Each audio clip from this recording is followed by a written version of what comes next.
In the previous chapter, we learned that gases have no definite shape or definite volume.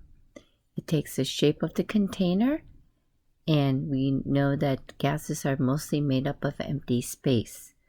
However, gases can exert pressure through collisions, usually with the sides of the wall or the containers they are held in. They do sometimes collide with each other, but it is not common because it is mostly made up of empty space. Pressure is defined as force per area, which is F over A. So let's look at this example. We have high-heel shoes and we have gym shoes or sneakers. The force we could say is the weight of the person. If we have the same person wearing the heels and the sneakers, they have the same force. However, the surface area of the high heel is going to be smaller than the surface area of the sneaker. Therefore, if the weight is the same and I divide by a smaller area, the pressure is higher. This is why when you wear high heel shoes, your feet hurt more than when you wear sneakers. In the previous chapter, we went over standard pressure and standard temperature. These are the standards set for conditions for experimental measurements, so different sets of data can be compared. Standard pressure is defined as 1 atm, which is the same thing as 760 millimeters of mercury, which is also 760 torrs, or 1.013 times 10 to the 5th pascals, or 101.3 kilopascals. These are all units of pressure. Standard temperature is 0 degrees Celsius or 273 kelvins. The conversion factor between degrees Celsius and Kelvin is the following. Kelvin is equal to degrees Celsius plus 273. So this leads us to the first gas law, known as Boyle's law. Boyle's law states pressure times volume is always a constant. We could compare a set of data with PV to another set of PV as long as the number of moles and temperature are constant.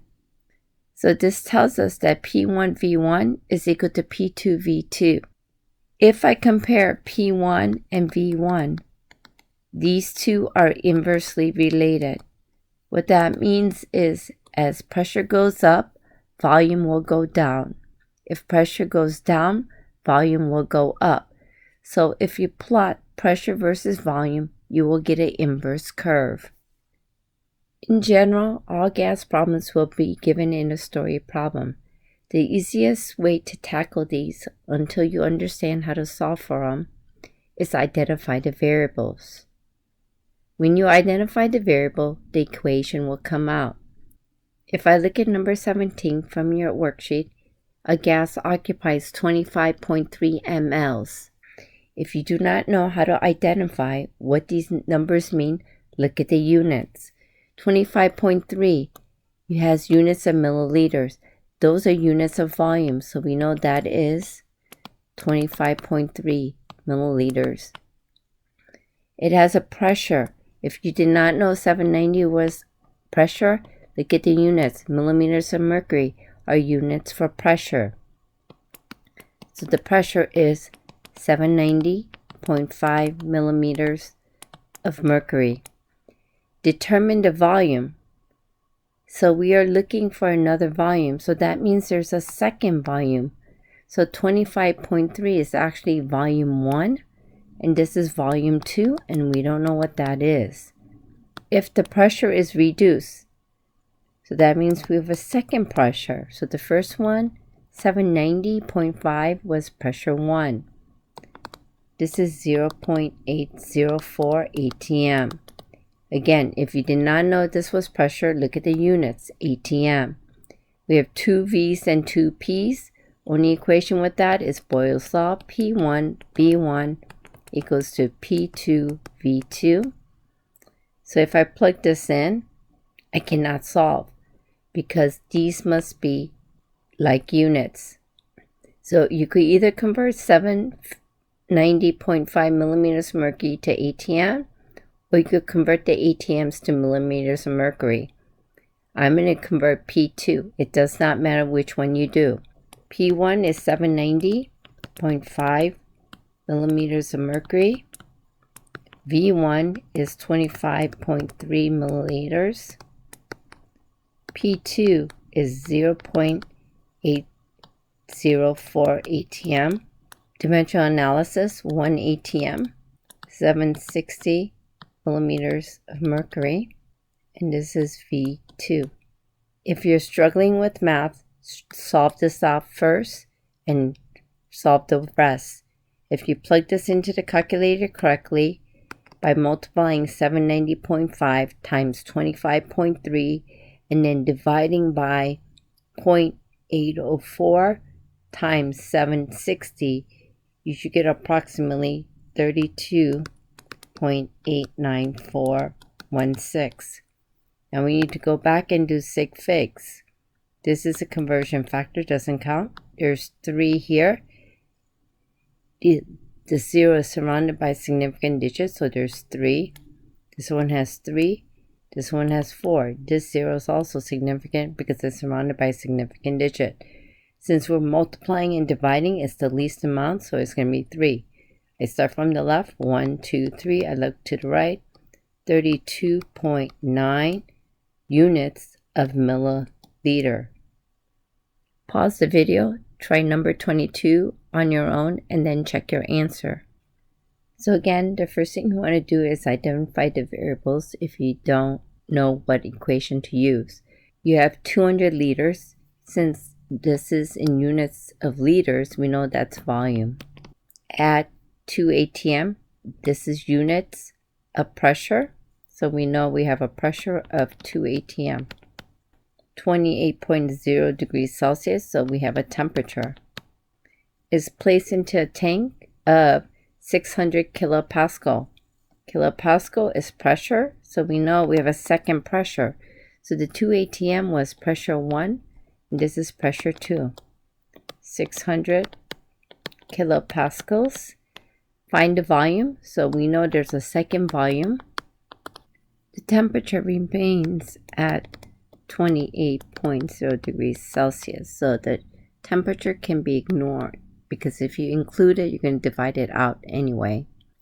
We have 2 V's and 2 P's, so this is Boyle's law. P1 V1 equals to P2 V2. The units are not the same. The pressure unit is ATM and kilopascal. I'm going to convert my kilopascals to ATM. So this is going to be 2 ATM times 200 liters equals to, my pressure is 600.0 kilopascal. Diagonal units have to be the same, kilopascal, kilopascal. There is 101.3 kilopascal and 1 ATM times V2. So you're going to multiply 2 times 200 on the left side. You're going to take 600 divided by 101.3 kilopascals, and then you're going to move it to the opposite side, and you're going to get V2 equals to 67.5333. So now I need to go back and do sig figs. So if I look at P1, there are 3 sig figs because there's a decimal significant digit in front. If I look at 600 kilopascal, there's 4 sig figs because there's a decimal significant digit in front, so all those zeros are significant. The 200 was a written word, so you could have 1, you could have as many. This should not count as part of the sig figs, and this is a conversion factor and should not count. So the least amount of sig figs should be 3 because we're multiplying and dividing. Starting from the left, I'm going to count 3. 1, 2, 3. Like 1 to the right. Since it's less than 5, it's going to stay. So 67.5 units of liters. Our second Gauss law is Charles' law. Charles' laws state the volume over temperature is a constant. The number of moles and pressure are held constant. There's a relationship in which V over T will remain the same. So we could say V1 over T1 is equal to V2 over T2. Volume and temperature are directly related. It tells you that if V1 increases, temperature 1 will also increase. So this is a direct relationship or a linear relationship. If V1 decreases, T1 will decrease. So if I graph volume versus temperature, you should get a linear line. So first thing you want to do again is identify the variables. This is number 43 in your worksheet. So we have 600 milliliters of N2. So V is equal to 600 milliliter. It is warm from 77.0 degrees Celsius to 86.0 degrees Celsius. Since it's going from, that means T1 is going to be 77, and my final T, which is T2, is going to be 86. I'm going to look for a second volume, so that means 600 was volume 1. The only formula that I have 2 V's and 2 T's is Charles' law. So V1 over T1 is equal to V2 over T2. So if I need to solve for V2, first thing I could do is cross multiply. That's one way. So if I cross multiply, V2 times T1 is equal to V1 T2. Now I need to divide both sides by T1 to get rid of the T1 on the left side. So V2 is equal to V1 T2 over T1. If you're having difficulty, rearrange the equation first and then plug in your numbers. So V1 is 600 milliliters. T2 is 86 degrees Celsius. When we use gas law formulas, temperature must always be in kelvins. If temperature is not in Kelvin, you are going to get negative values for volume, and negative values for volumes do not exist.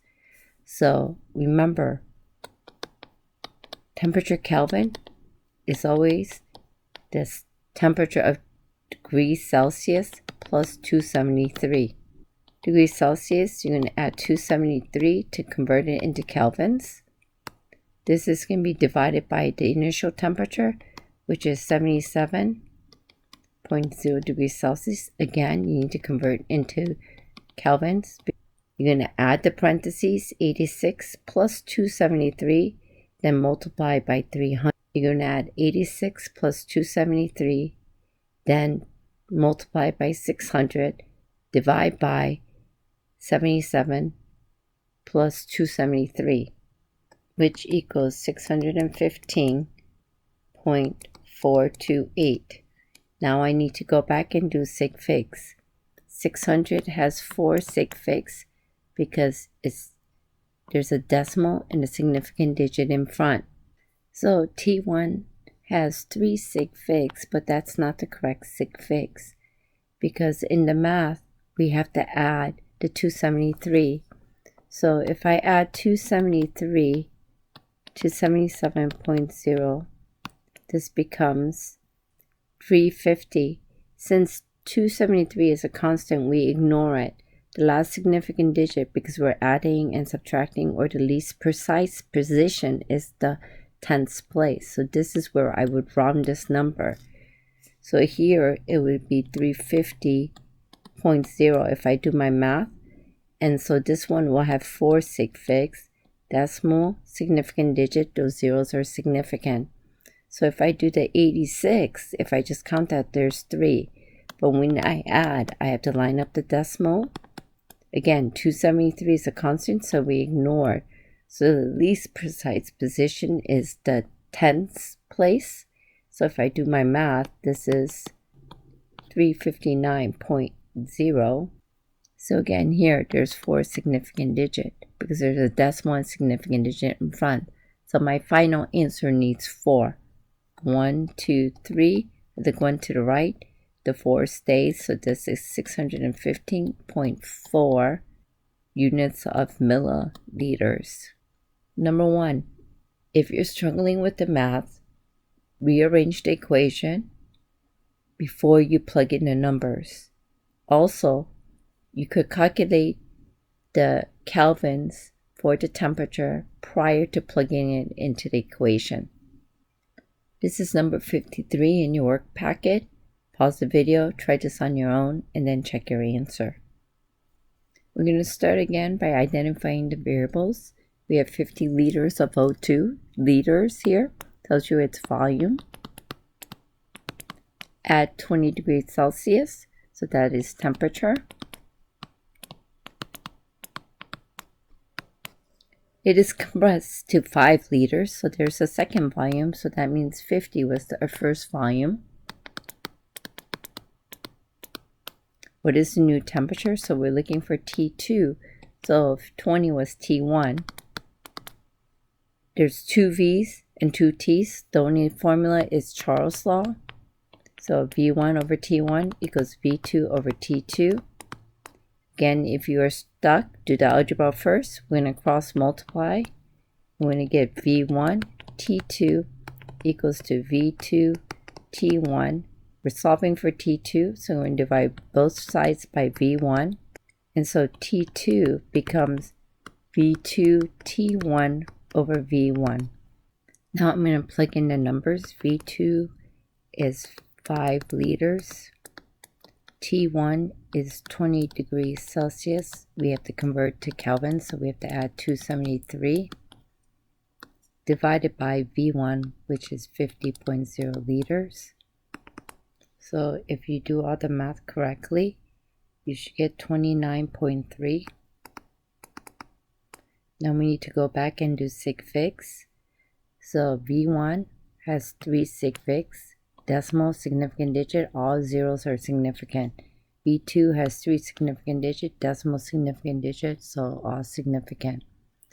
20 degrees Celsius has 3, but remember we are adding. It's a different function, so we're adding, so it's 20 plus 273, so this is 293.0. This is a constant, so we don't count it. So the least precise position is at the 10th place, so there's 4 digits. So the least amount is 3, so my answer has 3 and units of kelvins. You do not have to convert back to degrees Celsius unless it asks you to. However, when you are doing your calculations, it must be in kelvins because you cannot have negative values for volume. In addition, we do use Kelvin because when volume is equal to 0, there's no motion and the temperature is at absolute 0. The third law is called Gay-Lussac's law. It tells you that pressure over temperature, or pressure divided by temperature, is a constant. Since pressure over temperature is constant, that means that the number of moles and volume must be constant. So we could compare P1 over T1 is equal to P2 over T2. This tells you that pressure and temperature are directly related. If P1 increases, so does T1. If P1 decreases, so does T1. So if I plot pressure versus temperature, you will get a linear line. Here we have a gas in a closed container is pressurized from 15 atm to 16 atm. So that means we have a pressure 1, which is 15 atm, and it's going to a pressure of 2, which is P2 of 16.0 atm. If the original temperature, that is T1, is 25.0 degrees Celsius, what is the final temperature? We're looking for T2. So only formula with 2 P's and 2 T is Gay-Lussac's. So P1 over T1 equals P2 over T2. And again, if you are stuck, do the algebra first. Cross multiply. So this is P1 T2 equals P2 T1. You can divide both sides by P1 to isolate. The P1s cancel out. So T2 is equal to P2 T1 P1. So pressure 2 is 16 atms. Temperature is 25 degrees Celsius. We need to convert it to kelvins by adding 273, because at absolute zero there is no volume, over P1, which is 16 atm. Solve this out and you should get approximately 317.867. So now we need to do sig figs. 15.0 has 3 sig figs, decimal significant digit. 16.0 also has 3 sig figs, decimal significant digit. So for the temperature, it's 273, which is a constant. I'm going to add 25. The last significant digit is the 10th place. So this is 298.0. So there's 4 sig figs here. So the least amount is 3. I start on the left, count 1, 2, 3. I look 1 to the right. So the 7 becomes an 8. Units of kelvins. Again, do not convert units unless the units are alike or they tell you to convert it. However, temperature must be in kelvins when you are doing the calculations. Pause the video, try this on your own, and then check your answer. This is number 61 in your packet. So we have 30 liters again. Liters is units for volume, so volume is 30. It's placed in a 20 degrees Celsius, so that's a temperature, in an oven whose temperature is 50.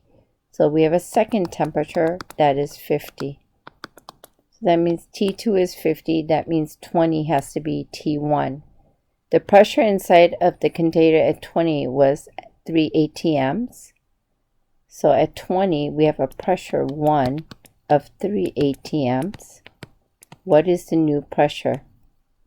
So we're looking for P2. So the volume is going to be the same because the oven's volume does not change. So we could ignore this, because if we multiply it, we're going to divide it out. If we divide it, we're going to multiply it out. So 2 P's, 2 T's. This is Gay-Lussac's law. If you're struggling with math, solve for the variable before you plug in. So we're going to cross multiply. So this is going to be P2 T1 equals to P1 T2. And I'm going to divide by T1 to get P1. I'm going to divide by T1 to get P2 by itself. And I need to do the same thing on both sides, because in math, if I do it on one side, I need to repeat it. So P1 T2 over T1. Pressure 1 is 3 atms. T2 is given as 50 degrees Celsius, so I need to add the 273 to convert it to kelvins. My T1 was given as 20 degrees Celsius. I need to add the 273 to convert it into kelvins. So do all the math, and you should get 3.30716. Now we need to go back and do sig figs. 3 atm has 3 decimal significant digits, so there's 3. Both of the temperatures are going to have 4, because the last precise position is the 10th place. So if I add 273, which is a constant for both of them, I will be rounding to this position, which is here. So it will give you 4 for each. So since we're multiplying, dividing as the last math function, we're going to have 3. So it's going to be 1, 2, 3. I look 1 to the right. What happens to the 0? It goes up. This is 3.31 units of ATM. The fourth law is Avogadro's law. It tells you volume divided by mole is a constant. This is when pressure and temperature are held constant. So if this is true, if I have the ratio of V1 over N1, this will equal to V2 over N2. This is directly related. So if volume 1 increases, the number of moles increase for N1 and vice versa. So if I plot volume versus mole, I will get a linear line. If we have these 4 balls, they all have the same volume.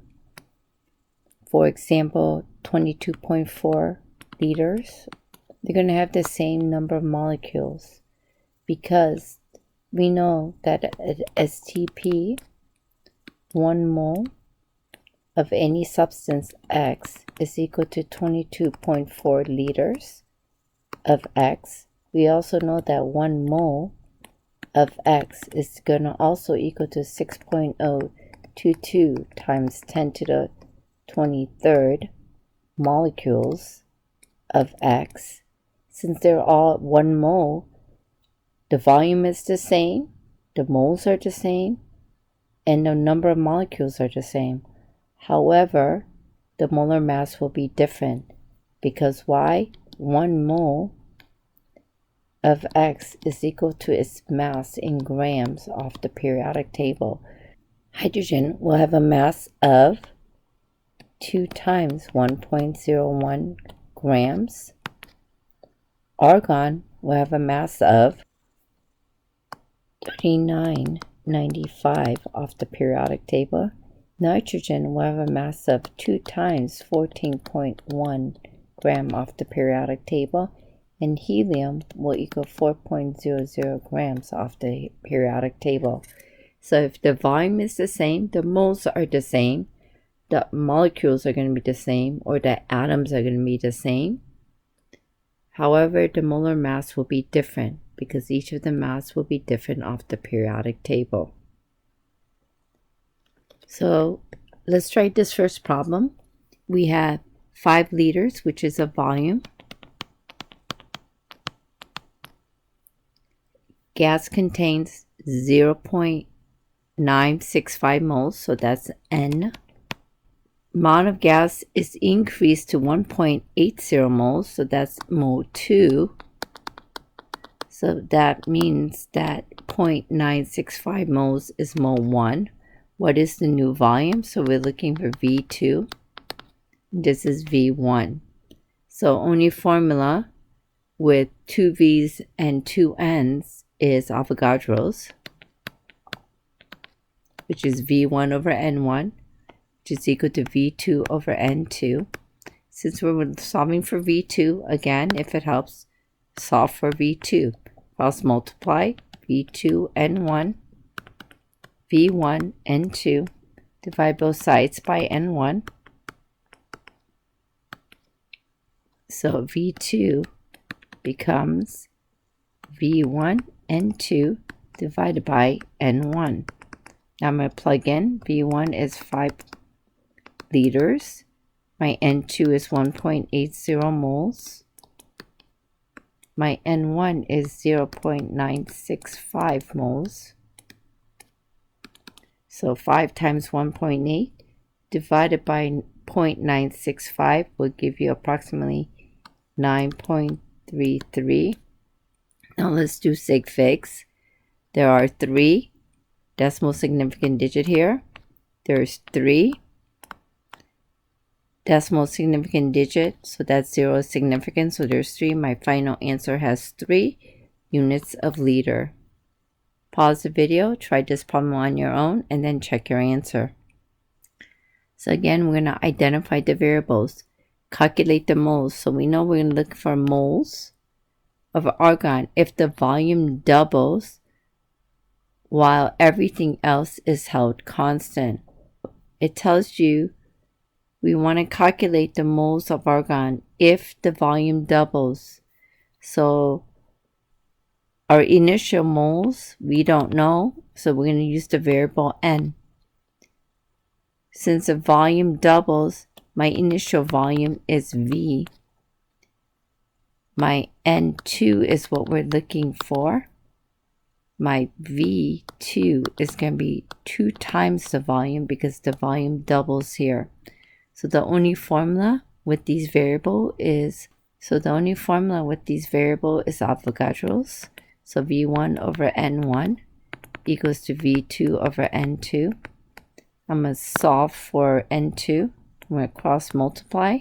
So this V1 N2 equals to V2 N1. I'm going to divide both sides by V1 to isolate the N2. So N2 becomes V2 N1 V1. V2 is 2V times N divided by V1, which is V. Now I'm going to simplify this. So that means the variable V on top cancels out with the V on bottom. So I have 2 times N. So that's my correct answer. And that makes sense. Why? If the volume doubles, N also has to double because they're directly related. If volume 2 decreases, N has to decrease by the same amount because they're directly related. Pause the video, try this problem on your own, and then check your answer. Here we have a 100 milliliter cylinder that contains 5.73 grams helium. So we know we have a volume of 100 milliliters because units ml is for volume. We have a mass that is 5.73 grams of helium. The volume is compressed, so that means we have a second volume, which is 23 milliliters. That means 100 was our first volume. What is the new moles? So we're looking for the second moles. So that means we have 2 V's and we have 2 N's because the mass can be converted into moles using molar mass. So my formula is V1 over N1 is equal to V2 over N2. I'm going to solve the math first by rearranging. So I'm going to cross multiply. So this is going to be V1 N2 is equal to V2 N1. Again, you don't have to rearrange it, but if you're struggling in math, this is what you want to do first. I'm going to divide both sides by V1 to isolate the N2. Then the V1s cancel out, so N2 becomes V2 N1 over V1. Volume 2 is 23 liters. Volume 2 is 23 milliliters. N1 is not given in moles, but I could convert my grams into moles using dimensional analysis. So we know this is grams of helium. This is 4 grams off the periodic table is equal to 1 mole of helium divided by the volume, which is 100 mLs. So you're going to multiply 23 times 5.73 divided by 4 divided by 100. This is going to equal to 3.035. Now we're going to go back and do sig figs. This is 1. These are trailing zeros. This is 3. This is 2. So my final answer has 1. 1. Look 1 to the right. So it stays at 3 units of moles. So a lot of these problems are easy if you identify the variables. If you identify the variables, the equation comes out. If you get stuck because you don't understand it, look at the units. Units for volumes are going to be milliliters, liters, centimeters cubed. Units for pressure are going to be ATM, millimeters of mercury, torrs, kilopascals or pascals. Temperature is going to be degrees Celsius or kelvins. Moles will be in moles. If it's given in grams, you know you could convert to moles using molar mass. Once you identify the variables, you know which equations to use. If you're struggling in math, isolate the variables before you plug in. If you're okay, you do not have to isolate it. Just write your equation, plug your numbers in below, and then solve. Afterwards, make sure you do sig figs. Remember, temperature must always be in Kelvin because the lowest volume possible is 0 degrees, and that's at absolute zero. Only convert units if the units are unlike. So if you have a milliliters and a liter, or you have an ATM and a millimeters of mercury, it doesn't matter which unit you convert into, just convert it correctly. Once you find the answer, do not convert unless it tells you to convert. Anything in temperature can be left in kelvins unless it asks you to solve it in degrees Celsius.